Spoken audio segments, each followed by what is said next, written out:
Hi everyone. So we are busy with the book of VANYA, a true story. There we go. By Myrna. So we already read both of the forewords, and now we're gonna do the preface, and then next time the first chapter. Holiday crowds were pouring out of the circus. Tourists from all over the Soviet Union and Eastern Europe. Children with dazzled eyes. Students and local families out for a treat. The fountains of the circus plaza sprayed cooling patterns in the South Russian heat. But through the crowd, a terrified man was walking quickly, his eyes searching for the American friends he had promised to meet. The night before, I had sat in the single prayer house, serving his city of 1 million people, listening to him preach a radiant sermon on the power of God.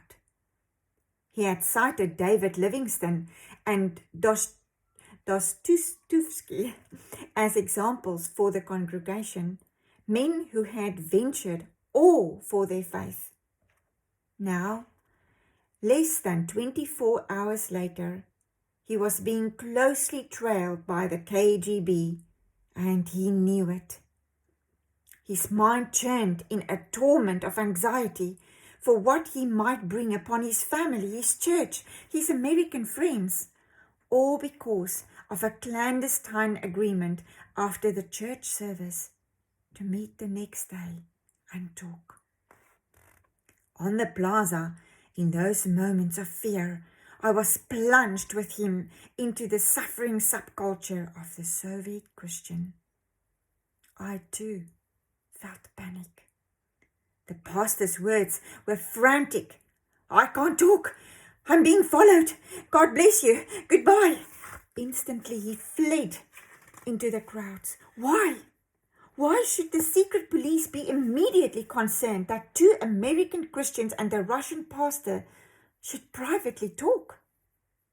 It was at this point that I knew Ivan's book had to be written. In a more intensified form, his is the story of all believers in the Soviet Union, gentle, humble citizens whose lives are a kaleidoscope of fear, uncertainty, caution, sacrifice, incredible courage, endurance, and triumph. It was sometimes difficult inside Russia to ask about Ivan because the KGB was conducting an aggressive campaign to find and destroy the documents which appear in this book and to threaten and arrest believers who passed on the story. But in spite of the danger, believers were eager to talk. Often tears sprang to the eyes of men as well as women as they said, "Verno, Verno." It is true, it is true. Nowhere in any city did I ever ask about Ivan and find his story not known and verified. A young woman, chemical engineer from Omsk in Siberia, told me of a compulsory political meeting called in her factory to denounce all the false rumors of Ivan's death and to provide the official statement.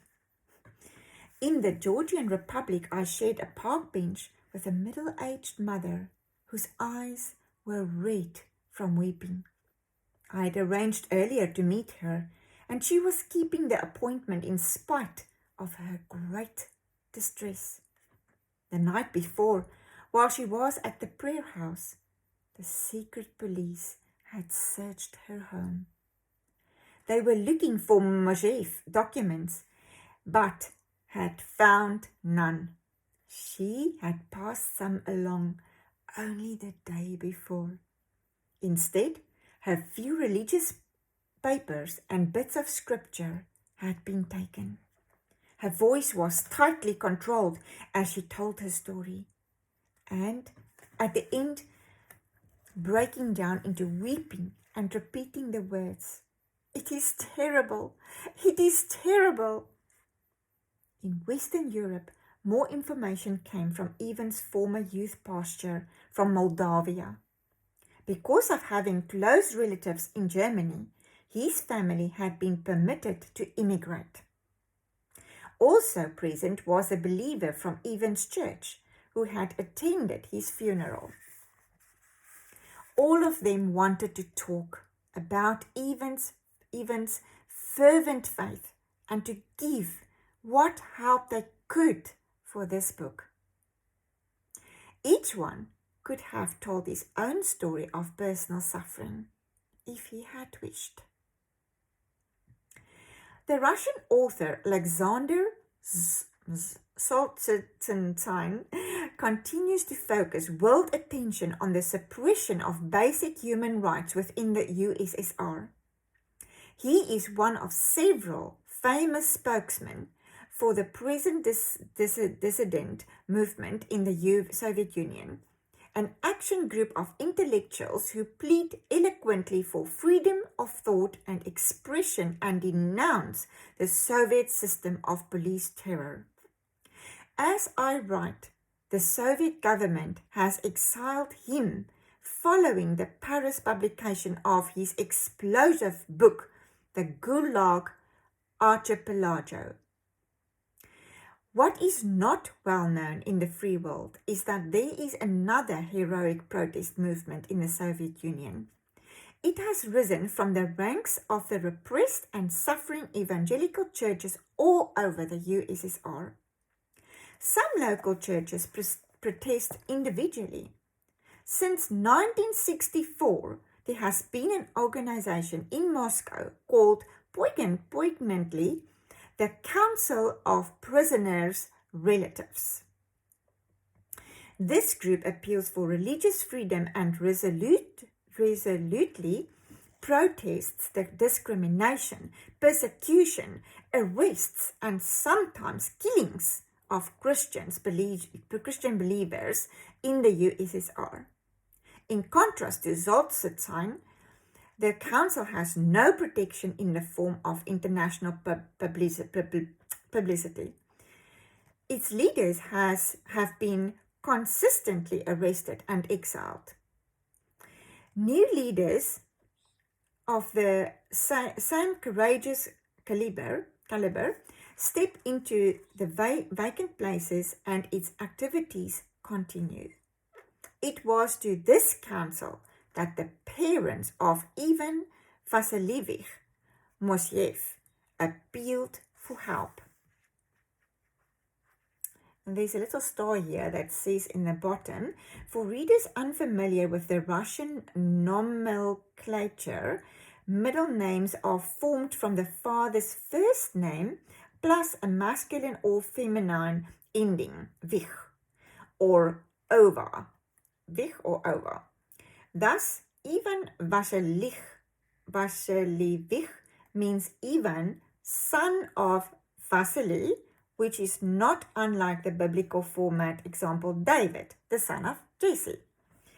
Though it may sound awkward to North Americans, Russians generally call each other by both the first and middle names.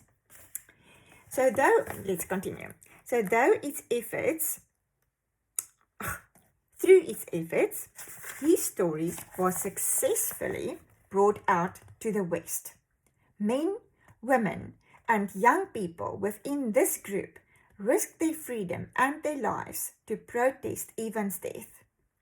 People of goodwill the world over are repelled by the denial of basic human rights in a totalitarian society. But it is not enough. There must be a mobilization of revolution, a groundswell, an outcry on all levels of free society on behalf of these powerless people who are the subjects of repression. Vanya's story I have written down, remembering the voice that spoke to John at Patmos, saying, "What thou seest, write in a book." The same voice also said, "Be ye doers and not hearers only."